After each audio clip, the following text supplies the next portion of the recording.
Assalamualaikum warahmatullahi wabarakatuh.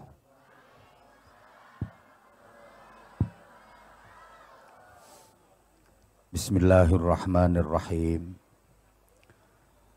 Alhamdulillahi 'allamal Qur'an. Asyhadu an la ilaha illallah wahdahu la syarikalah. Munzilul Qur'an. Wa asyhadu anna Muhammadan abduhu wa rasuluh. Sahibul mu'jizati wal Qur'an. Allahumma salli wa sallim wa barik ala man uhiyal Qur'an. Sayyidina wa maulana Muhammadin alladhi kana khuluquhul Qur'an. Wa ala alihi wa ashabihi alladhina tamassaku bil Qur'an. Min azwajina wa dhurriyyatina qurrata a'yun waj'alna lil muttaqina imama.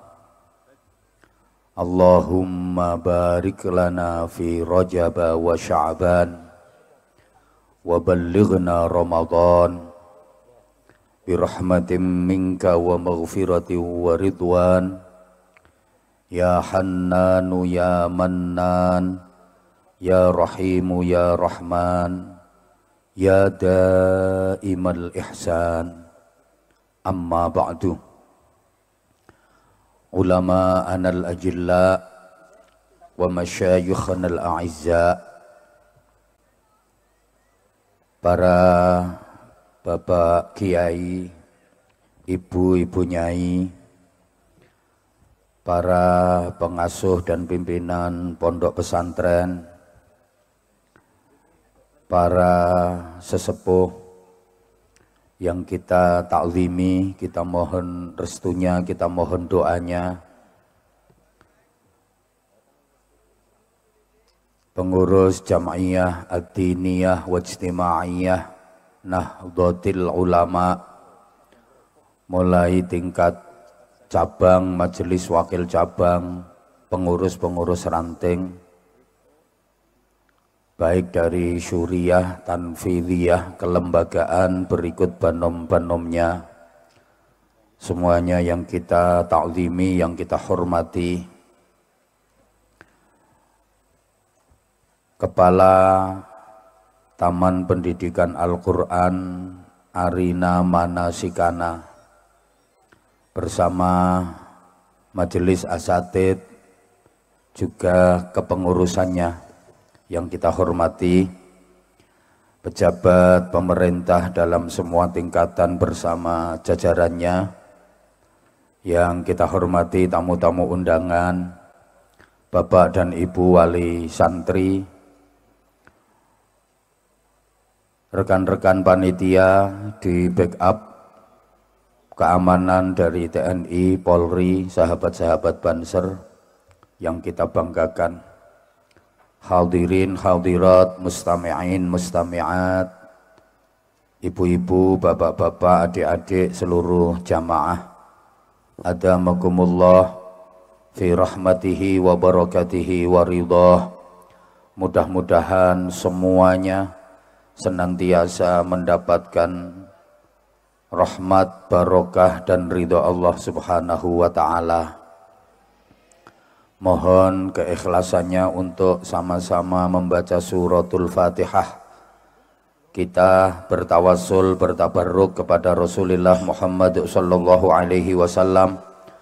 Juga kita niatkan mendoakan TPQ Arina Manasikana beserta ustadz-ustadzahnya, pengurusnya, dan orang-orang yang berkontribusi dalam memperjuangkan TPQ Arina Manasikana ini semuanya, santri-santrinya semuanya. Mudah-mudahan ini TPQ menjadi lembaga yang istiqomah, maslahah, manfaah, barokah ilahil alamin. Ar-Rahmanir Rahim, Maliki Yaumiddin. Iyyaka na'budu wa iyyakal alamin.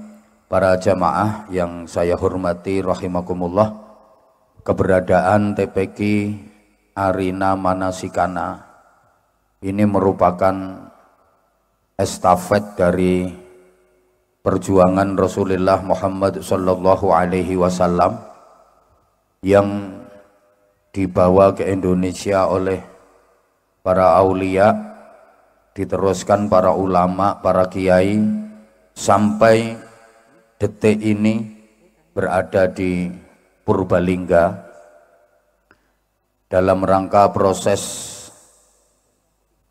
regenerasi Ahlus Sunnah wal Jamaah. Manusia ini yang hadir manusia semua apa bukan ya? Kok nggak ada suaranya gitu loh. Manusia itu makhluk yang paling mulia dan dimuliakan oleh Allah. Tapi akhir-akhir ini banyak manusia yang merendahkan derajatnya sendiri karena ikut-ikutan perilaku makhluk yang derajatnya lebih rendah, yakni binatang yang hanya menjalankan proses reproduksi, tidak mau mempersiapkan proses regenerasi. Akhir-akhir ini para jamaah, kita itu seakan-akan terdidik hanya untuk kepentingan kapitalisme dan materialisme saja. Segala sesuatu itu ukurannya materi. Segala sesuatu diukur dari harta kekayaan duniawi. Di mana-mana orang dianggap sukses, dianggap berhasil, itu ukurannya bukan keilmuannya, keimanannya, akhlakul karimahnya, ketakwaannya, bukan. Tapi orang dianggap berhasil, dianggap sukses, itu ukurannya dari finansialnya, dari kekayaan dunianya. Jadi maaf, orientasinya hanya soal penghidupan, bukan masalah kehidupan. Ini kayaknya kok nggak paham ya diajak ngaji kayak gini. Ini saya masih menerka-nerka ya, tingkat kemampuan dan pola berpikir jamaah Purbalingga itu kayak apa. Jadi mohon maaf kalau saya masih mengukur dulu. Takutnya yang saya hadapi ini ganteng-ganteng, cantik-cantik, cuma agak on gitu. Aku hampir ngomong GOBLOK Gus, tapi gak sido.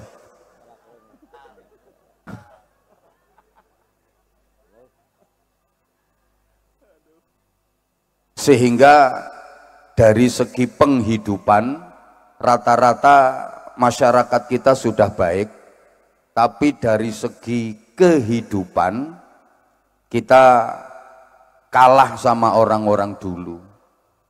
Penghidupan itu cakupannya materi,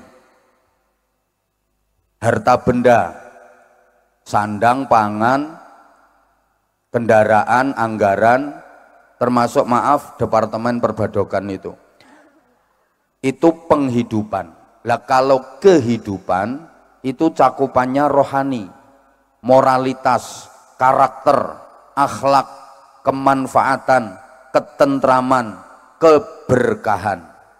Orang-orang sekarang dari segi penghidupan rata-rata sudah baik, tapi dalam hal kehidupan kita kalah sama orang-orang dulu.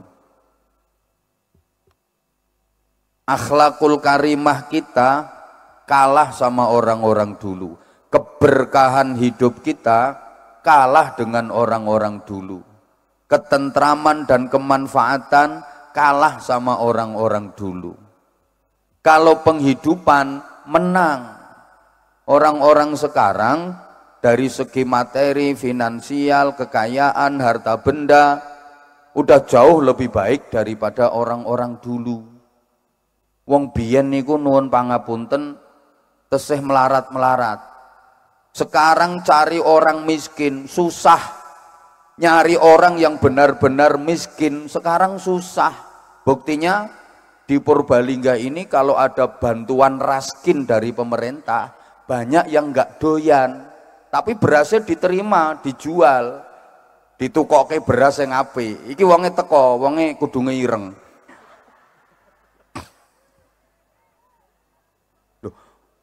Orang dulu itu masih miskin-miskin bener. Maaf ya, orang dulu makan nasi putih sama daging itu kalau nggak lagi selamatan, lagi hajatan, lagi momen-momen penting nggak keturutan. Kalau orang sekarang mau makan menu kayak apa aja keturutan. Gini apa nggih? Dulu makan kok lauknya dadar, telur goreng, itu nunggu ada ndok kopior. Jadi kalau nggak ada telur kopior itu ya ndak makan dadar. Lah sekarang sak mbledose wetengmu kepingin mangan menu model opo wae kelakon.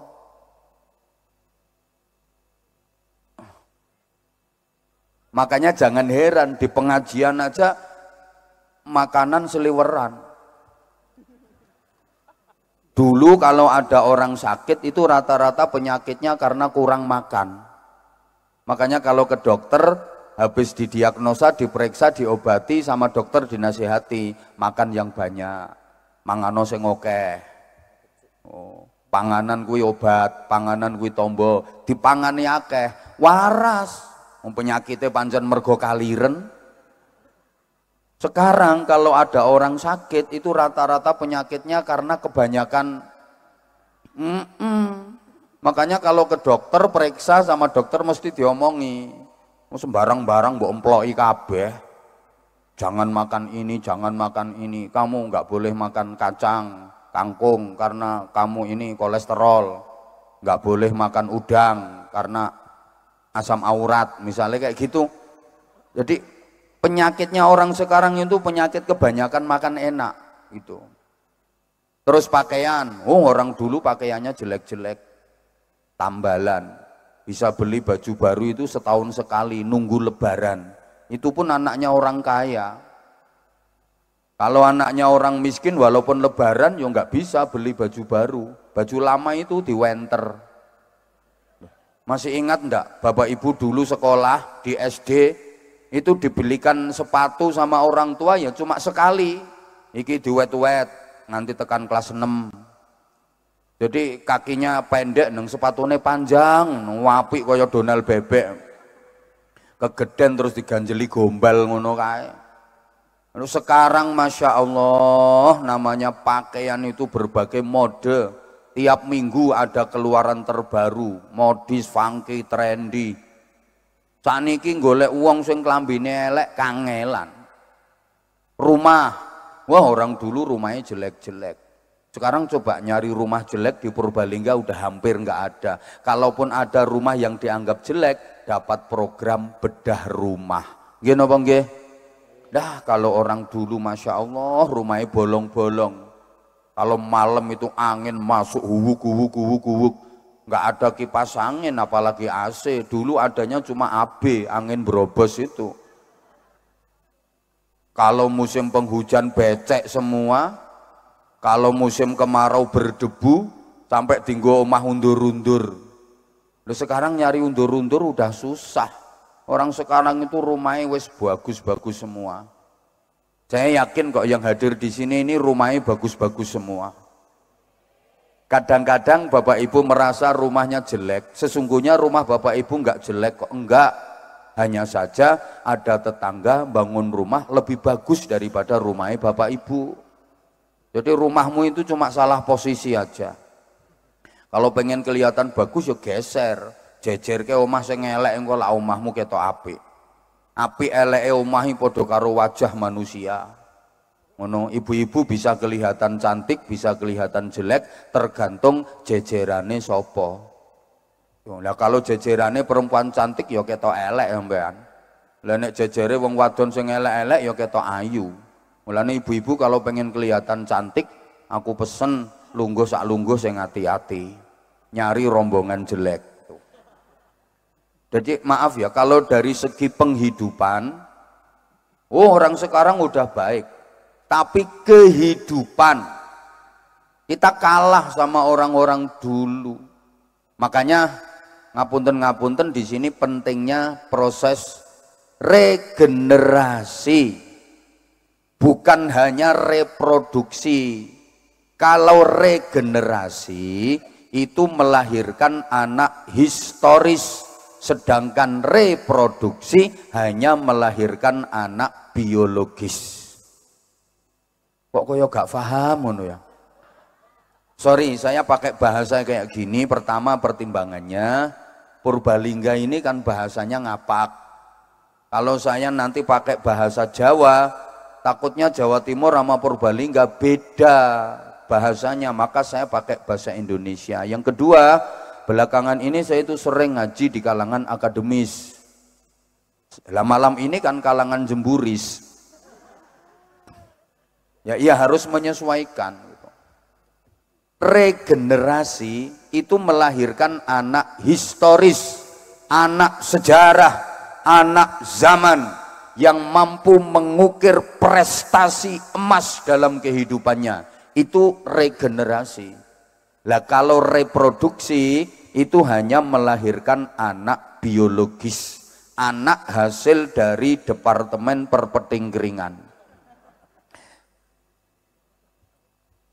Udah, kita nggak bicara tentang reproduksi, nggak usah dibicarakan, sudah ahli-ahli semua.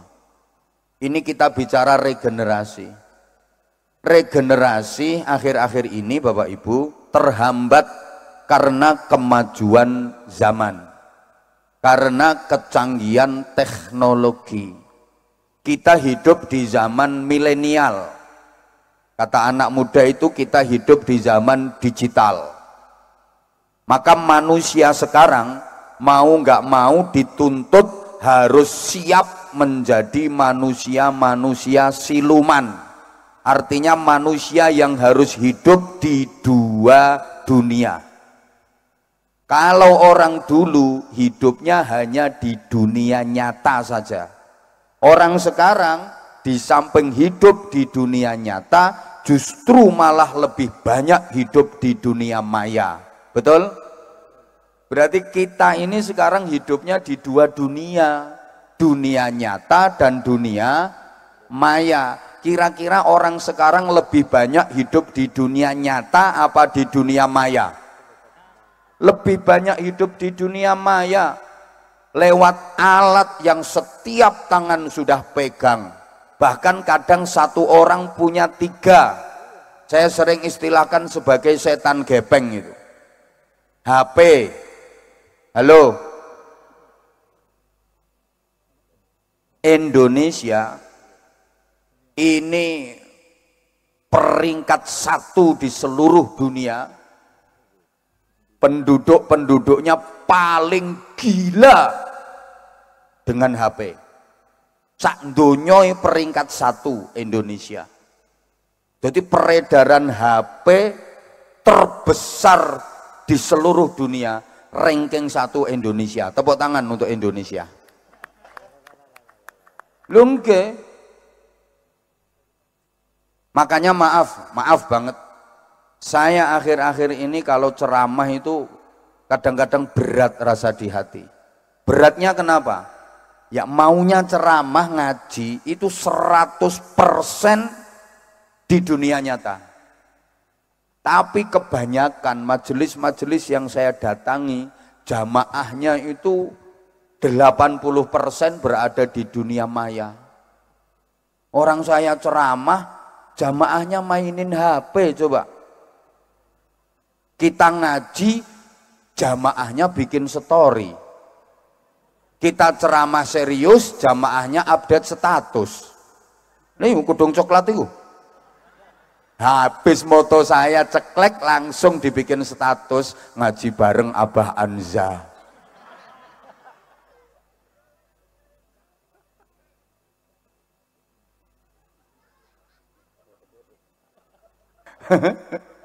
Lu sekarang emang gitu kok. Mbuh. Jujur ya, jujur. Saya itu sekarang kalau ada yang ngundang ceramah dari manapun, si malakama saya. Antara ya dilema kalau ndak ngerti, antara diterima apa ditolak. Mau saya terima kok nggak sesuai dengan keinginan hati, mau saya tolak kok yo sopo ngomong eman-eman. Mesti ngomong eman-eman ini mesti pikirannya duit ngono mesti. Wes terus terang ae. Suudzon itu namanya. Jangan negatif thinking. Dikira kiai itu mata duiten. Dikira kiai itu materialis. Apa dipikir kiai-kiai ku nek karo duit terus moh ngono apa piye kok ya. Gini loh. Bener saya dilema antara saya terima apa saya tolak kalau diundang ceramah akhir-akhir ini. Mau saya terima kok enggak cocok sama keinginan hati. Lah keinginannya ya tadi ngaji itu yang serius, yang ngaji beneran. Tapi mau ditolak ki kok ya wis mbuh sak mbletate lambemu wis. Kok ya kasihan gitu loh. Maksudnya kasihan orang ngundang ngajak ngaji, saya waktunya ada, masa kita nggak mau gitu loh. Kok duit itu yo penting, cuman kan yang jauh lebih penting daripada duit itu dulur gitu loh. Loh iya, mau saya terima itu kadang-kadang beratnya satu pertimbangannya tadi, maaf lah kita maunya ngaji itu ya ngaji itu di dunia nyata lah itu. Kedua, sekarang penceramah itu sedang dalam pengawasan super ketat dari netizen yang maha benar dengan segala firman-Nya gitu. Kepleset dikit lembut ceramah misalnya 90 menit, itu yang 80 menit isinya bagus, yang 10 menit jelek. Ini yang digoreng ini yang 10 menit, bukan cuma digoreng, diliwet sampai lembut. Yang 80 menit hilang gitu loh. Nah, padahal siapa sih yang nggak ada jeleknya? Setiap orang baik pasti ada kejelekannya. Setiap orang jelek pasti ada kebaikannya. Setiap orang baik pasti punya masa lalu yang itu ada buruknya. Dan setiap orang buruk ada harapan untuk memiliki masa depan yang baik. Rawahu Abah Anza. Ngono ku gawean status.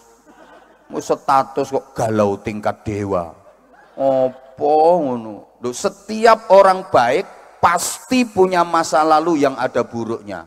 Ketua PCNU yang sekarang baik, kalau nggak baik nggak mungkin jadi ketua PCNU.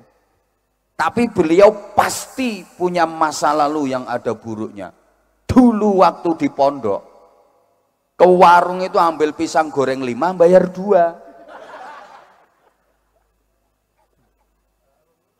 Malah urung lunas tekan saiki. Dulu ya suka nyuri mangga itu orangnya. Persis sebagaimana setiap orang buruk pasti ada harapan untuk memiliki masa depan yang baik. Padha karo saya sering sampaikan, setiap kebaikan itu pasti ada sisi buruknya, dan setiap keburukan pasti ada sisi baiknya. Ini kalau nggak dikasih contoh mesti orang paham. Soalnya yang saya hadapi ganteng-ganteng, cantik-cantik, cuma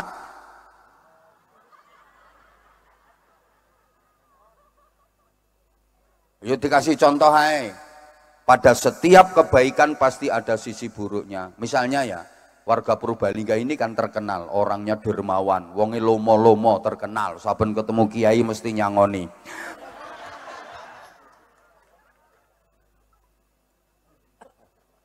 Misalnya ibu ada pengemis ke rumah ibu kasih uang 100.000. Wong pancen ibu terkenal lomo. Minggu depan datang lagi pengemisnya, ibu kasih lagi 100.000. Terkenal lomo kan uang Purbalingga. Minggu berikutnya datang lagi itu pengemis kasih lagi 100.000. Lah ibu kan lomo, pikirannya malah gini, ini pengemis ke sini bukan maunya sendiri, ada yang menggerakkan. Siapa? Allah yang menggerakkan. Malah ini merupakan ladang pahala bagi saya. Ngono jare wong Purbalingga. Akhirnya tunggu langganan, tiap minggu datang dan terus dikasih 100.000. Baik apa baik?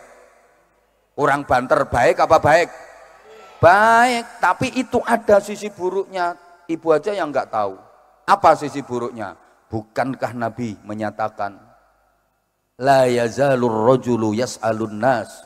Kalau ada orang yang suka meminta-minta pada manusia, garis miring ngemis-ngemis, hatta ya'tiya yaumal qiyamah wa laisa fi wajhihi muz'atul lahmin. Orang itu besok pada hari kiamat akan datang dengan keadaan di wajahnya sama sekali nggak ada dagingnya, alias jadi tengkorak, yang itu sebagai simbol bahwa dia penduduk neraka, dia ahli neraka. Kenapa kok sampai jadi tengkorak? Karena suka ngemis. Kenapa suka ngemis? Karena sampean paringi terus. Berarti ibu punya jasa. Ibu ikut berkontribusi membantu orang itu jadi tengkorak. Ayo apik apa elek? Elek. Mulane lek ana pengemis aja kei. Loh, seneng iki sing pelit-pelit iki, seneng iki sing cetil-cetil. Mah, aku mau bantu dirimu dadi tengkorak. Ngono lho, Bu. Contoh lagi. Habis pengajian ini kan tadi hujan. Terus ada jamaah yang demam, panas menggigil. Ketemu sama ketua PCNO, Gus Ulil. Gus Ulil kan, kenapa Bu? Kenapa Bu? Panas Gus, panas Gus. Habis pengajian semalam lo panas, soalnya penceramai ngoceh wae ora rampung-rampung. Panas. Dibelikan paracetamol sama Gus Ulil. Ini Bu diminum. Habis minum paracetamol langsung sembuh. Alhamdulillah. Ayo jawab yang banter. Ngono ku Gus Ulil sae napa sae? Loh, orang banter maringi wong loro sakit diparingi obat sembuh, panas diparingi obat sembuh. Gus Ulil sae napa sae? Awon napa sae? Sae napa awon? Sae napa sae? Alhamdulillah, monggo dibidalaken ten kuburan. Loh, kan mantun disaksekne. Monggo dibidalaken ten makbarah sareng-sareng la ilaha illallah.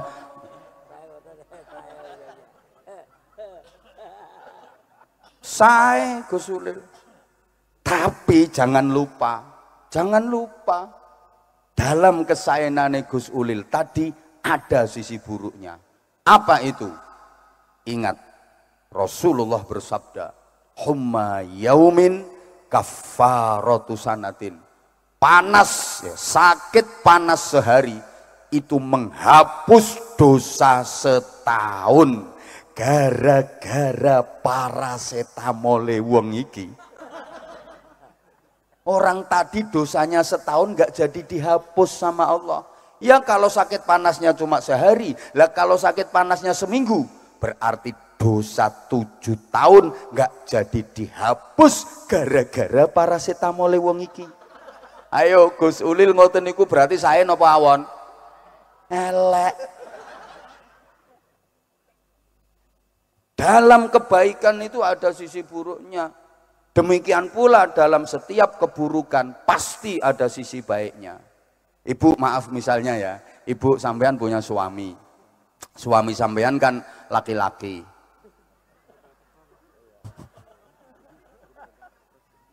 Orangnya itu kejem, kasar, pelit pula.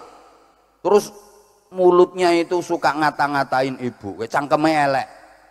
Ngapunten nggih, Jawa Timur ngomong cangkem ngene iki biasa. Maaf, biasa. Lek kene kan tabu. Purbalingga terkenal halus, di Purbalingga kan bahasanya cocot. Jadi gini ya, suami sampean itu Masya Allah kotor mulutnya, pagi belum ibu bikinin kopi, marah-marah ibu, dikata-katain, wis pokoknya binatang kaki 4 itu keluar semua, kepala ibu dibentur-benturkan tembok. Dijawab, Bu, suami kayak gitu apik apa elek? Leh ngomong elek kok kaya dendam ngono modele. Elek suami apaan itu? Padahal itu ada baiknya. Ayyumam ra'atin sabarat ala su'i khuluqi zawjiha a'tahallahu ta'ala minal ajri misla sawabi Asiyah. Istri yang sabar menghadapi buruknya akhlak suami, punya suami akhlaknya buruk banget, istrinya bisa bersabar melayani dengan baik, maka itu istri mendapatkan pahala seperti pahala yang didapat Asiyah binti Muzahim. Apa itu? Belum mati sudah diperlihatkan surganya. Ono wong lanang bantu ngetokke swargamu, Bu. Kuwi wong lanang elek apa apik? Apik. Makanya suami jelek itu, Bu, mempercepat istri masuk surga. Berbahagialah ibu-ibu sing duwe bojo elek, gampang mlebu swarga. Makanya tolong kalau suaminya udah jelek, akhlaknya jelek pula, tolong dirawat yang baik. Yo dibalsem, yo diblonyoi minyak kayu putih, tetap disayang. Kalau tidur perhatikan dengan seksama. Nek perlu disenter nganggo HP. Alhamdulillah ya Allah, nyongi kok duwe ingon-ingon kaya ngene iki. Ngono. Maaf, ini diantara dampak, yang saya sebut setan gepeng tadi. Bukankah gara-gara HP itu orang sekarang jam tidurnya jadi pada mundur, betul? Sehingga banyak yang sholat subuhnya kesiangan, betul? Lah kalau orang dulu belum ada HP, bahkan TV listrik belum ada, sore udah pada tidur, jadi subuhnya tepat waktu. Sebelum subuh masih bisa sholat-sholat sunnah, subuh nggak kesiangan. Kan orang dulu tidurnya sore, jam 9, 10 maksimal udah pada tidur. Makanya wong biyen ku anake okeh-okeh. Akeh ya. Lah kan turune sore, dadi suwengi iki sik iso ping pira ngono.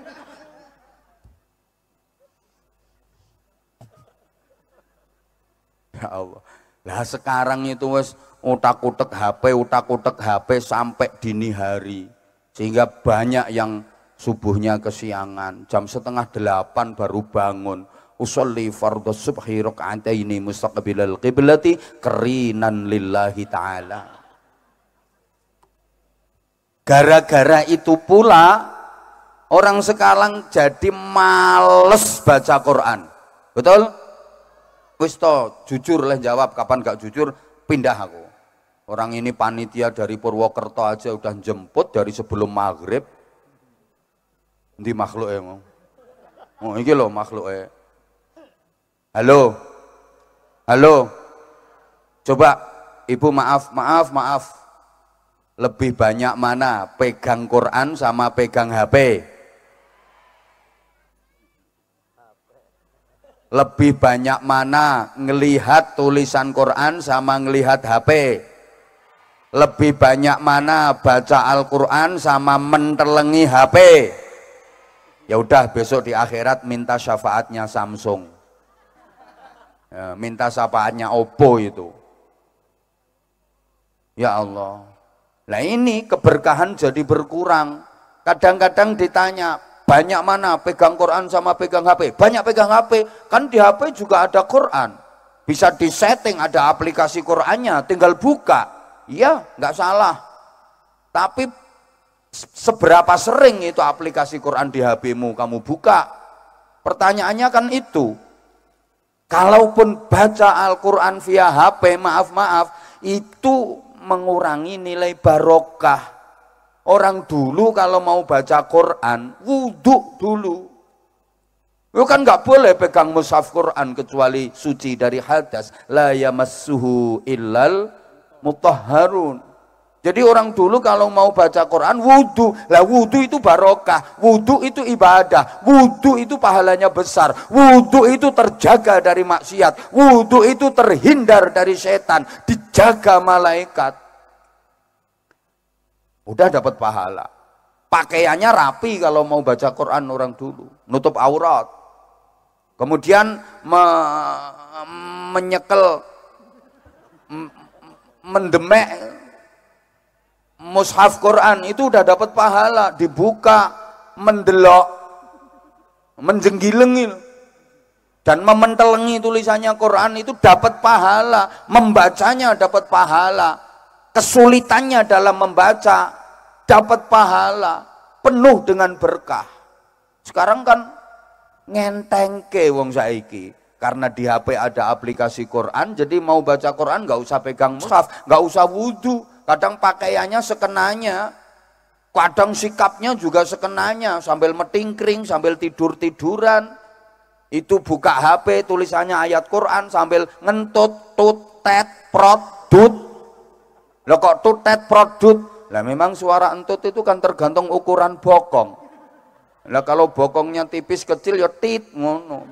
Bokongnya sedengan ya tet, bokong gede ya tuwot. Apalagi gede kuandel kayak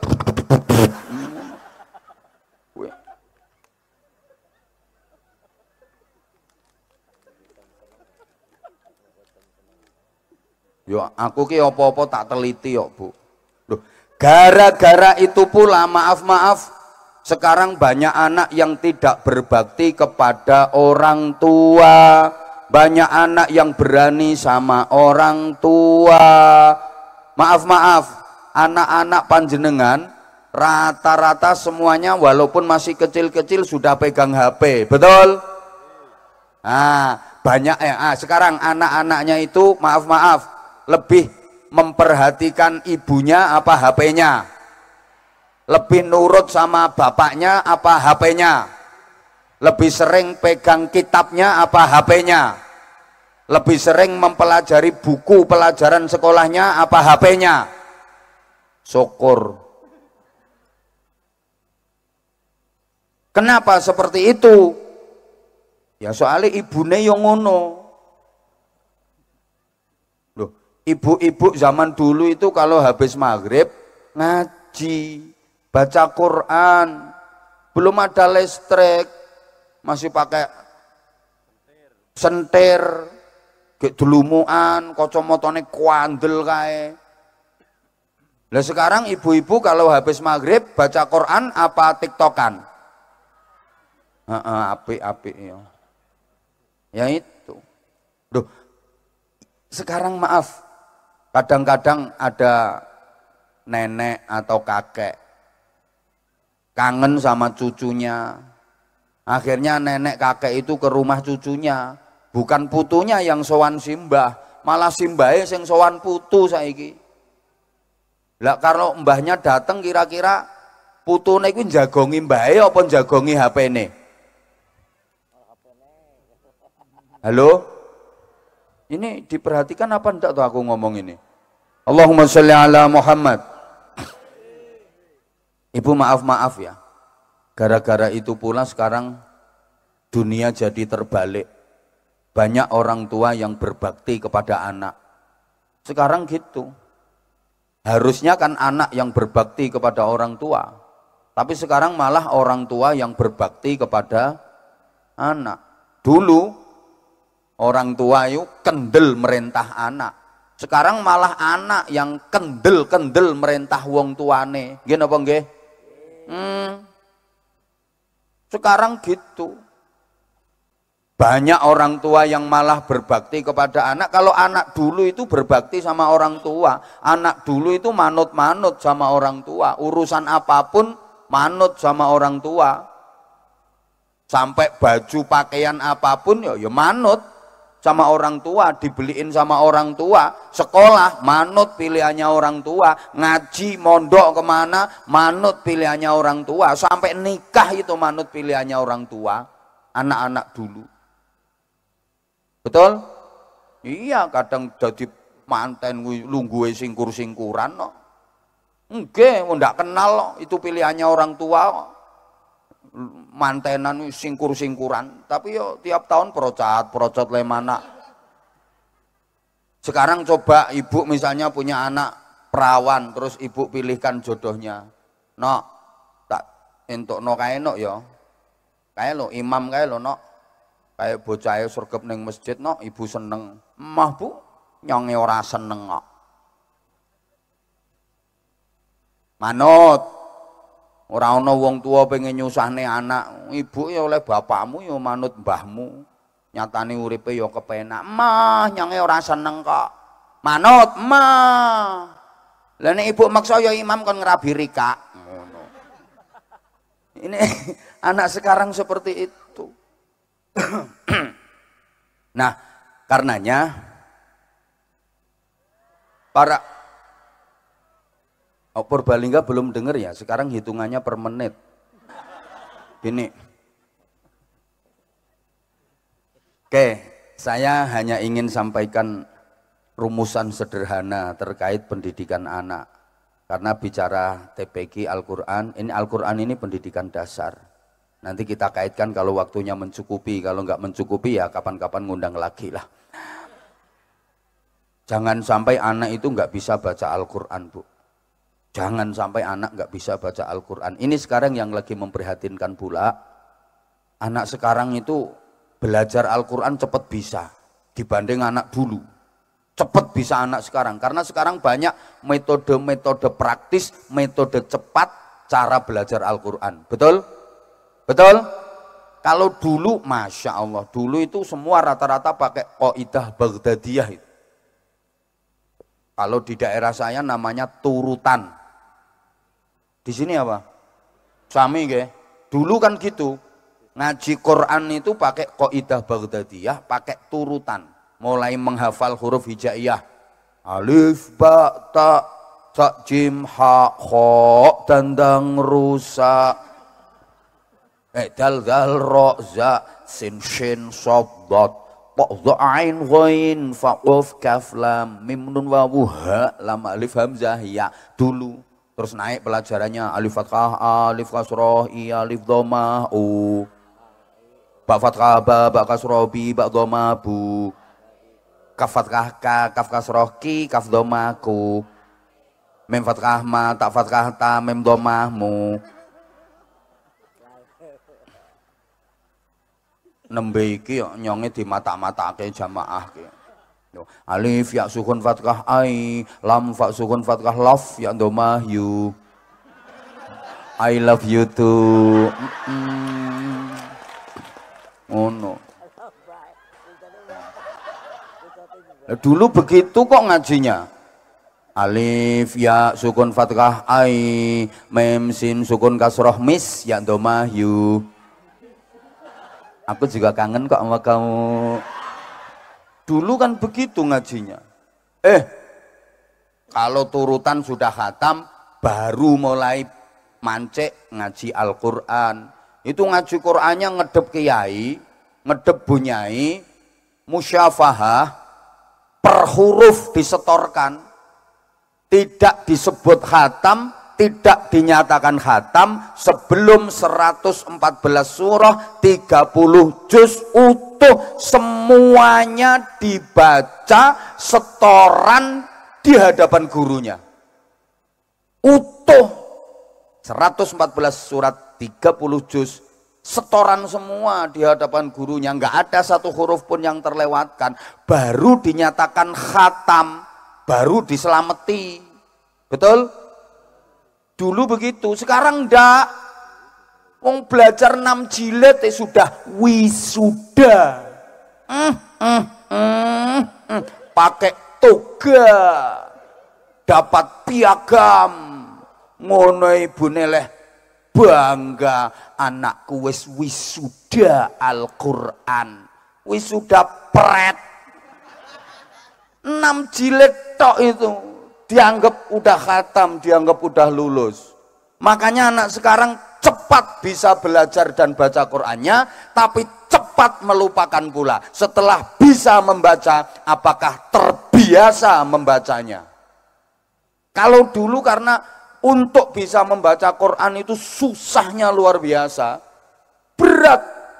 Jadi perjuangan berat bisa lancar baca Quran itu, sehingga begitu bisa dipertahankan dan rutin. Ramadan itu kalau tadarus Al-Quran habis taraweh sampai sahur dulu, betul? Sekarang mana ada anak-anak muda mau tadarusan Quran, langka kalaupun ada. Ngadeg opo ngene iki. Nah, begitu saya berdiri, ibu-ibu dan mbak-mbaknya langsung tepuk tangan. Ini membuktikan bahwa memang perempuan itu lebih suka laki-laki yang kuat berdiri.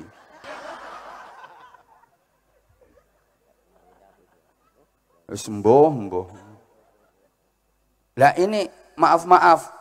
Terus anak dulu setelah khatam ngaji Al-Quran 30 juz, lanjut belajar plus tajwidnya itu udah dihafalin tajwidnya itu, mulai Syifaul Jinan, Tuhfatul Atfal, munggah. Terus habis itu ngaji kitab, lanjut sampai rabi masih ngaji kalau anak dulu, betul? Sekarang habis wisuda TPQ Arina Manasikana 6 jilid tok, udah nggak mau ngaji sekarang. Usia SMP, usia MTS, anak-anak sekarang udah banyak yang nggak mau ngaji. Pokoknya SD, MI masih mau ngaji, tapi kalau udah SMP, MTS mulai udah nggak mau ngaji, betul? Makanya saran saya, solusi terbaik pendidikan anak akhir-akhir ini adalah pondok pesantren. Sekolah iya, sekolah di pondok pesantren. Ngono, sekolah neng pondok, ojo mondok neng sekolahan. Coba sekolah neng pondok karo mondok neng sekolahan sama apa beda? Oh, beda. Iki ilmu balaghah niki. Padha karo iki lho. Gedhe ndase ambek ndase gedhe. Sama apa beda? Oh, beda. Kalau gede ndase itu orang sombong, besar kepala itu orang sombong. Lah nek ndase gede emang kepalanya besar. Jadi ukurannya ndas wi gede. Mboh. Modele ora patek ngaji kok. Sekolah neng pondok sama mondok neng sekolahan itu beda. Kalau sekolah neng pondok, ya sekolah, tapi sekolahnya di lingkup pondok pesantren. Sehingga anak-anak bukan hanya sekolah formal saja, lanjut ngaji diniyahnya. Bukan hanya dididik ngaji diniyah, langsung praktek akhlakul karimah, dibimbing sama ustadz-ustadzahnya, diawasi sama pengurus-pengurusnya, didoakan bunyainya, diriyadhoi sama kiainya. Alhamdulillah. Wong kene modele kaya ora tau diudani kok. Salahe panitia nggak mau bondo. Coba dikasih tenda kan tenang. Ini panitia ngirit ini. Nggak usah keplok wong dirimu ya gak nyumbang. Tenda itu ya nyewa. Ya enggak jadi hujan. Kalau belum selesai ngajinya enggak jadi hujan. Ya Allah, jangan hujan dulu ya Allah. Tuh, kasihan nanti kalau basah sampai BH-nya.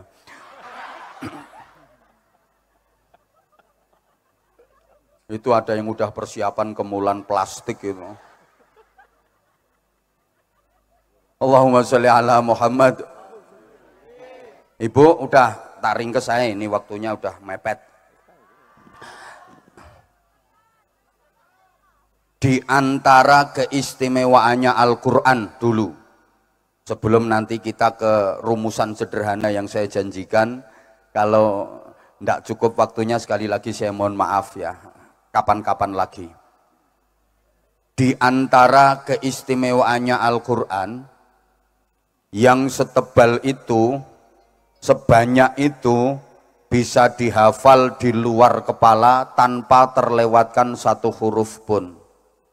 Tidak ada di dunia ini kitab atau buku yang setebal Al-Quran yang bisa dihafal seluruhnya tanpa ada yang kelewatan satu huruf pun. Tapi kalau Quran bisa. Sehingga di mana-mana kita sering mendengar ada musabaqah hifdzil Quran, lomba hafalan kitab suci Al-Quran. Tanpa mengurangi rasa hormat kita kepada saudara-saudara kita yang beragama lain, rasa-rasanya kok belum pernah ada ya lomba hafalan kitab suci agama lain. Jenengan nate pireng lomba hafalan kitab Injil, lomba hafalan kitab Weda, lomba hafalan kitab Tripitaka. Karena sepinter-pinternya pemeluk agama lain gak bakal ada yang bisa hafal kitab sucinya utuh, tidak ada yang kelewatan satu huruf pun.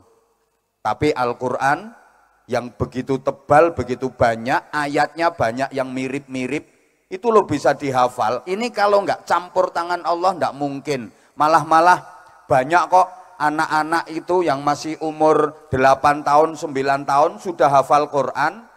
Banyak, itu anak umur 8 tahun, 9 tahun. Apalagi anak-anak umur 57 tahun.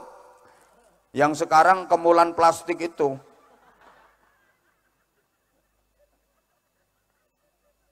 Udah hafal berapa juz, Bu? Hah? Loh, kan ibu-ibu sini banyak hafal juz mangga, juz apel. Anyel aku ini. Malah ada orang yang punya keterbatasan penglihatan. Sama Allah ditakdir nggak bisa melihat. Mbok rati reken aku rati gatekke kok. Lanjut apa ndak? Oke. Banyak orang yang tidak bisa melihat, ditakdir buta sama Allah, tapi hafal Quran 30 juz utuh, nggak ada yang kelewatan satu huruf pun. Itu yang nggak bisa ngelihat. Lah yang matanya melorok kayak yang ada di depan saya sekarang, orangnya payungan itu malah plastik lemek gue payungan.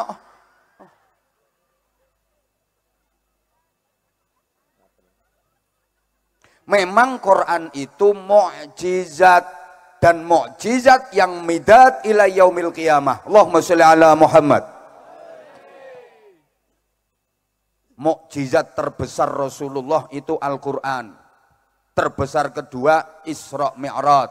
Kapan-kapan naik tak terangno. Di saat mukjizat dari semua nabi dan rasul sekarang sudah nggak ada. Tapi Al-Quran midad ila yaumil qiyamah, lestari sampai hari kiamat. Al-Quran gak akan hilang, Al-Quran gak mungkin bisa dirubah. Kalaupun ada yang berupaya merubah Al-Quran, jangankan satu ayat, satu huruf saja Al-Quran dirubah, pasti ketahuan. Bahasa Inggrisnya the konangan. Karena Allah sendiri yang menjaga. Inna nahnu nazzalna dzikra wa inna lahu lahafizun.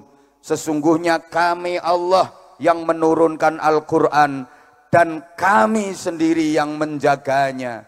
Bentuk penjagaan Allah terhadap kemurnian Al-Quran diantaranya melalui para penghafal Al-Quran. Allahumma sholli ala Muhammad. Allahumma sholli ala Muhammad.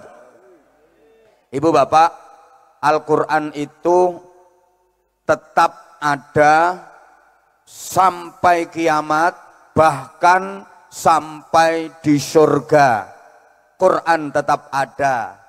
Mang titeni, benjang, bapak ibu, mbok menawi panjenengan niki kok sios mlebu swarga, menawi sios kok amin.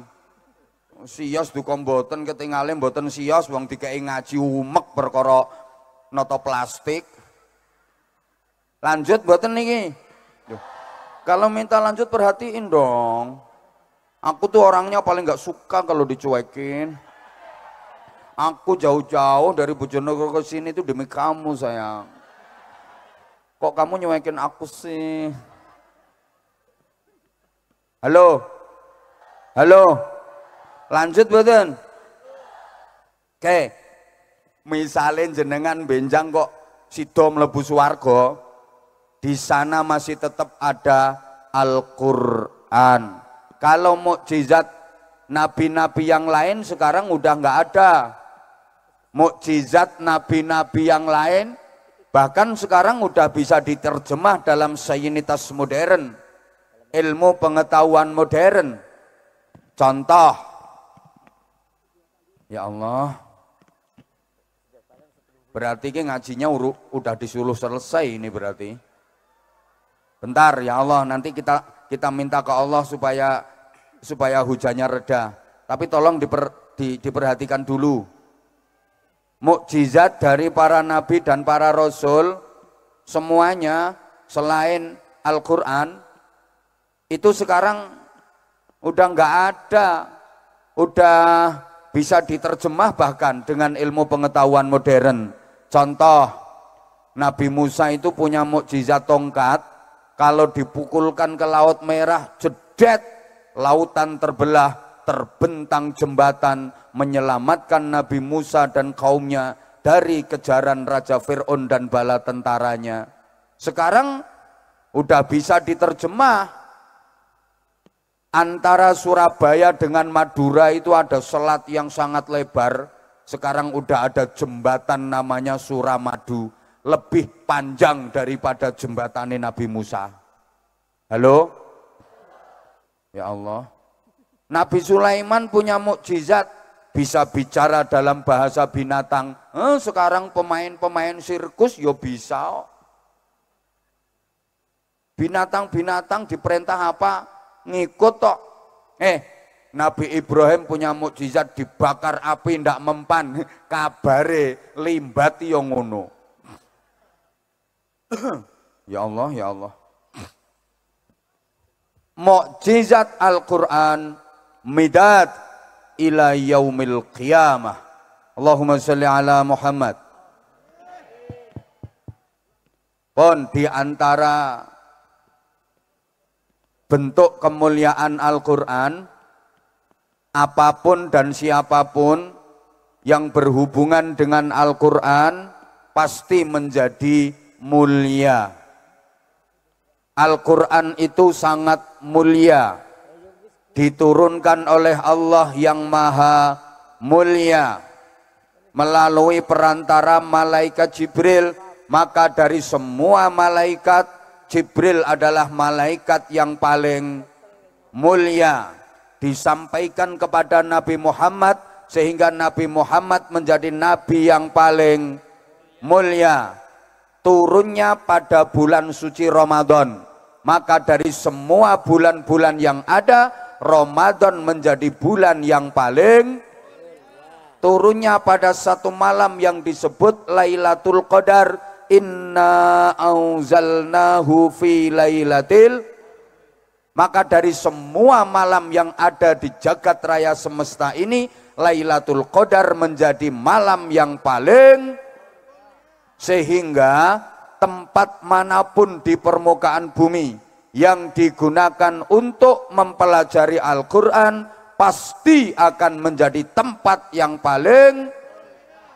Orang yang mau mengajar Al-Qur'an pasti menjadi orang yang mau mengaji, mempelajari Al-Qur'an pasti menjadi orang yang. Orang tua yang mengarahkan anak-anaknya untuk belajar Al-Qur'an pasti menjadi orang tua yang. Pokoknya semua yang berhubungan dengan Al-Qur'an pasti menjadi. Allahumma sholli ala Muhammad. Nah, pejabat yang dukung lembaga-lembaga pendidikan Al-Qur'an juga akan menjadi pejabat yang. nek nyumbang. Maka untuk itu mohon keikhlasan Bapak Ibu panjenengan semua dan seluruh jamaah. Ini ada permintaan dari pengurus, dari panitia, infak panjenengan semua yang dijariahkan untuk TPQ Arina Manasikana. Berapapun nanti yang panjenengan infakkan akan bernilai jariyah. Artinya jariyah itu mengalir. Pahalanya terus mengalir ila yaumil qiyamah. Sekali panjenengan ngasih ini nanti, maka panjenengan sudah dapat pahala dan itu enggak henti-henti. Terus pahalanya sampai kiamat. Alhamdulillah. Alhamdulillah.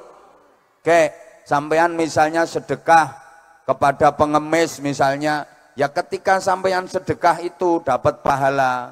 Tapi setelah itu selesai. Beda dengan jariyah ke TPQ, ke madrasah, ke pondok-pondok pesantren, ke masjid-masjid, itu terus dan terus selama TPQ Arina Manasikana masih digunakan untuk proses belajar mengajar, lebih-lebih belajar Al-Quran. Selama itu pula jenengan terus dapat pahalanya. Oleh karenanya sekali lagi Bapak Ibu, mohon siapkan infak terbaik panjenengan. Panitia segera keliling, panitia departemen pengemisan. Ya enggak apa-apa ngemis akhirat, justru panitia membantu kita, memudahkan kita sambil kita bersolawat, sambil nunggu hujannya insya Allah reda sebentar lagi. Yuk sambil bersedekah, sambil bersolawat Bapak Ibu, sing ikhlas, ikhlas betul-betul, monggo bareng-bareng moco solawat Jibril dipandu sama grup solawat. Kok dibungkus wesan terbangnya? Allahumma sholli ala Muhammad. Mudah-mudahan semuanya termasuk min ahlil Quran. Setidaknya kita terus dibimbing Allah untuk rajin baca Al-Quran.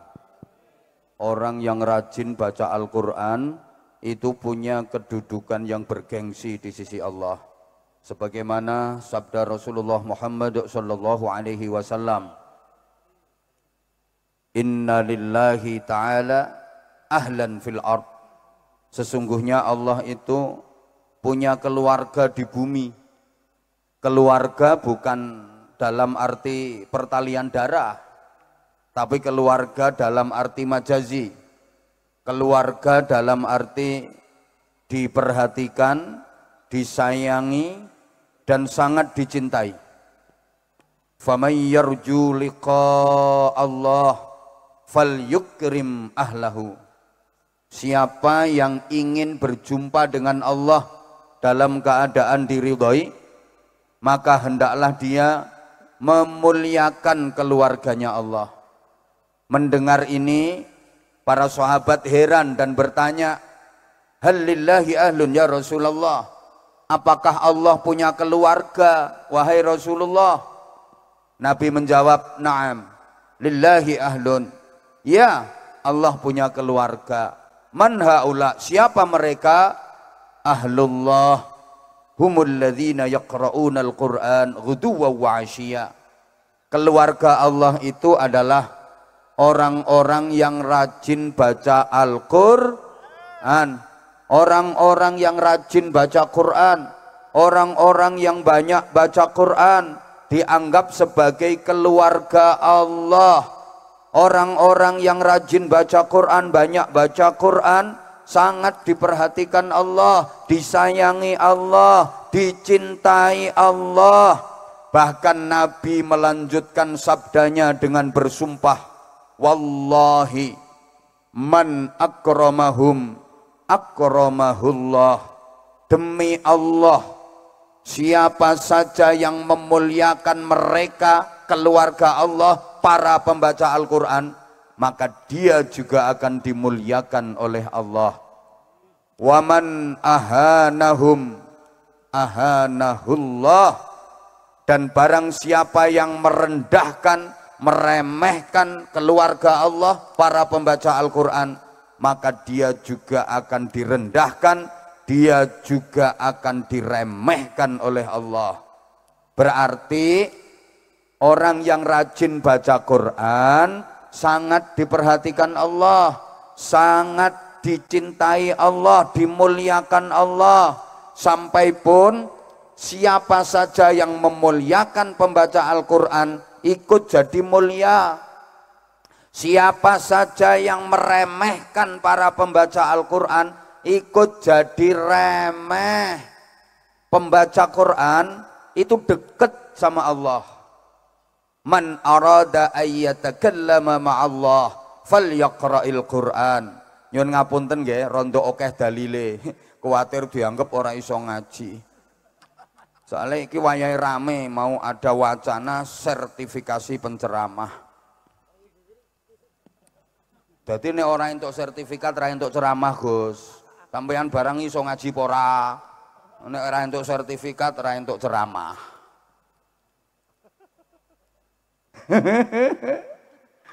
Halo. Halo. Siapa yang ingin bisa bercakap-cakap sama Allah? Siapa yang ingin bisa omong-omongan sama Allah? Baca Quran. Loh, baca Quran itu berarti omong-omongan kalian Gusti. Uang nang iso omong-omongan karo Gusti Allah. Gaya banget. Keren. Omong-omongan karo Gusti Allah. Maaf, sampean loh Bapak Ibu, baru bisa omong-omongan sama Pak Camat aja misalnya, udah bangga. Wah, aku tadi omong-omongan sama Pak Camat lumayan lama, ngono wis banggane ra karuan. Baru bisa omong-omongan sama Pak Lurah lo bangga. Aku tadi ketemu Lurah, omong-omongan. Baru bisa omong-omongan sama Ketua PCNO, banggane ra karuan, karena merasa dekat.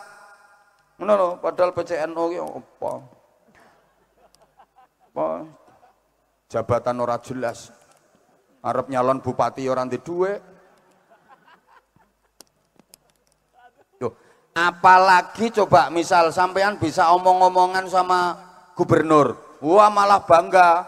Apalagi coba sampean bisa omong-omongan sama presiden, wah malah bangga. Lah ini langsung bukan hanya sekedar omong-omongan sama presiden, langsung sama Allah. Caranya baca Quran. Makanya ya ini jangan rame-rame. Orang yang ahli baca Quran itu sangat dekat dengan Allah karena dia sering omong-omongan sama Gusti. Orang dekat itu kan diantara tandanya sering omong-omongan. Mbah ra digatekke kok. Siapa yang paling dekat sama bupati? Ya yang sering omong-omongan sama bupati itu orang dekat. Yang paling sering omong-omongan sama gubernur, ya orang dekatnya gubernur. Yang sering omong-omongan sama presiden, ya orang dekatnya presiden. Yang sering omong-omongan sama Allah, berarti dia orang dekatnya Allah. Siapa? Orang yang rajin baca Quran. Mangkane wong sing ahli maca Quran iku benjing dina kiamat, ndak usah bingung-bingung nyari alamat surga, ndak usah bingung, ndak usah sedih, nyantai. Baru bangkit dari alam kubur udah dapat notifikasi dan Sherlock. Plus dijemput panitia untuk dituntun menuju ke surga. Alhamdulillah. Ndak jalan sendiri ke surga, diantar panitia. Enak, kan kita nggak begitu pengalaman daerah sana. Lah ini ada panitia yang jemput, nggak mungkin kesasar. Berarti orang yang ahli baca Quran itu ada jaminan masuk surga. Iya, wong surganya yang kangen. Al jannatu mustaqatun ila arba'ati nafar. Surga itu kangen berat sama 4 kelompok manusia. Siapa saja? 1, talil Quran. Orang yang rajin baca Quran dikangeni surga. 2, wahafizil lisan. Orang yang pandai menjaga lesannya. omongannya itu manfaat, omongannya itu ngelegakne, tidak menyakiti orang, omongannya banyak zikirnya, pokoknya banyak ilmu, banyak hikmah, banyak manfaat. Halo? 3, wa mut'imil ji'an, yang suka memberi makan, berarti orang yang dermawan, wong lomo. Lek wong pelit ora bakal iso mlebu swarga. Kabare iki aku ya diomongi wong. Di pintu surga itu ada tulisannya, sekali lagi iki ya kabare wae. Podo-podo belum kesana kok. Anti muharramatun 'alal bakhil wa 'ala mani'iz zakah wa 'alad dayyus. Ayo sok dibuktikan bareng-bareng, bener nggak ada tulisan kayak gitu? Halo? Di pintu surga itu ada tulisan anti muharramatun 'alal bakhil. Surga, kamu haram ditempati orang bakhil, wong cetil, wong pelit. Makanya yang dikangeni surga tadi ketiga siapa? Yang suka memberi makan, artinya wong loman. Yang keempat, wasya'imina fi Ramadan, orang-orang yang berpuasa di bulan Ramadan. Nah, ini yang sesuai dengan materi kita malam ini. Pertama, talil Quran, orang-orang yang rajin baca Al-Quran. Makanya Masya Allah, harapan dan doa saya semoga ke depan TPQ Arina Manasikana ini berkembang menjadi madrasah Al-Quran, terus menjadi lembaga tahfidzil Quran. Jadi anak-anak bukan hanya belajar membaca, tapi menghafal Al-Quran, setelah hafal juga menjadi pengamal Al-Quran. Demikian, udah jam 9 lewat 27 menit. Bahkan tadi perjanjiannya panitia saya ngaji selesainya jam 21. Ini kan udah jam 9 lewat 27 menit. Nanti perjalanan saya ke Purwokerto kurang lebih masih 45 menit. Aku tahu kamu itu berat banget mau pisah sama aku. Tapi gimana sayang, kita dibatasi oleh waktu. Ya sebenarnya sih aku pengen berlama-lama sama kamu.